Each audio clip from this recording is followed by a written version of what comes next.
you've got the special forces background. I know there's similarities there.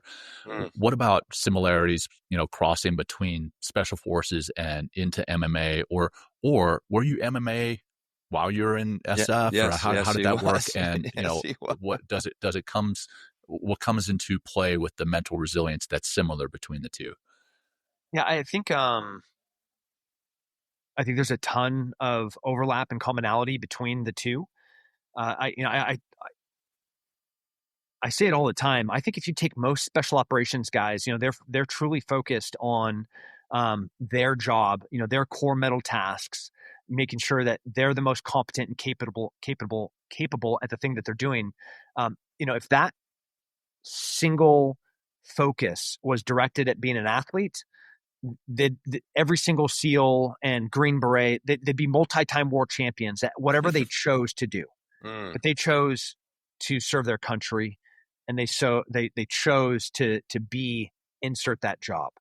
I look at a whole bunch of special operations guys that have gone on to take that single focus.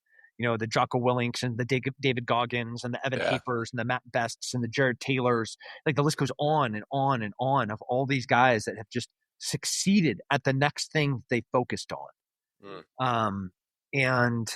It's a testament to the selection, the character of the people that ultimately put on the trident or wear the Green Beret or are part of a special missions unit. And then what happens to us while we're there? Obviously, we're changed forever.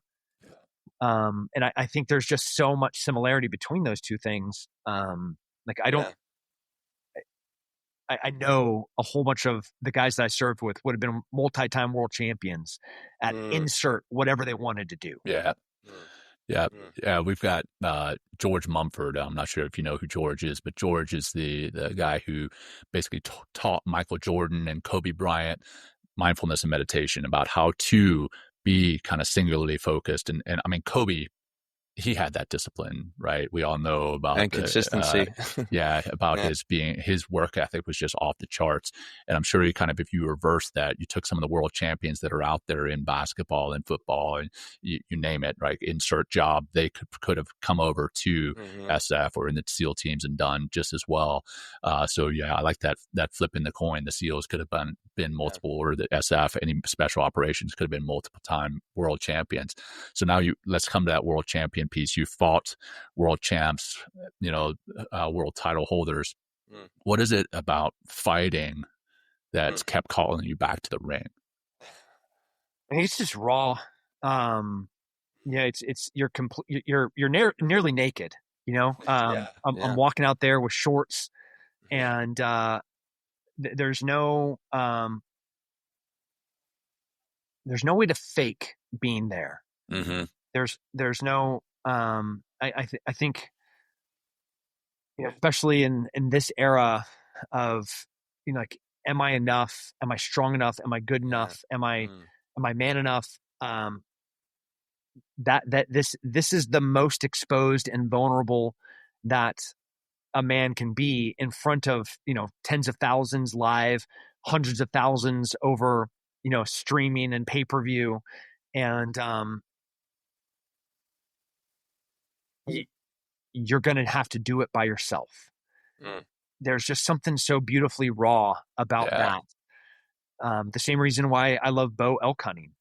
It's just raw, and it's you, covering 12, 15, 18 miles a day, 2,000-3,000 feet of elevation change.